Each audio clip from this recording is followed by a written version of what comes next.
Hello' everyone, আজি মই বনাইছিলোঁ এটা পটলৰ ৰেচিপি আৰু যিহেতু ফাৰ্ষ্ট টাইম বনাইছিলোঁ মই ভাবিলোঁ আপোনালোকৰ লগতো শ্বেয়াৰ কৰি দিওঁ। আপোনালোকেও ঘৰতে বনাব, বহুতে ভাল লাগিছিল। চ' ফাৰ্ষ্টতে পটলকেইটা ভালকৈ কাটি ধুই পিছতে কেৰাহীত তেল দি দিলোঁ আৰু ভালকৈ ভাজি ল'লোঁ। ভাজি লৈ এটা প্লেটত উঠাই ল'লোঁ।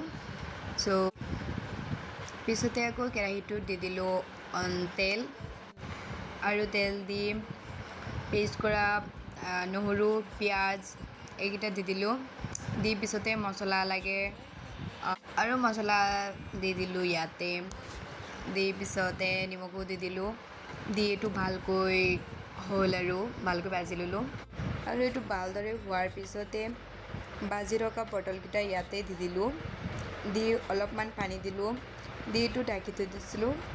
চ' পিছত আকৌ উল্টাইও দিব লাগে, তেনেহ'লে দুয়োফালে হ'ব আৰু। চ' মোৰ পটলৰ ৰেচিপি ৰেডি আৰু পিছতে ভাতৰ লগত খালোঁ। বহুতো টেষ্টি হৈছিল। আপোনালোকেও ঘৰতে ট্ৰাই কৰিব।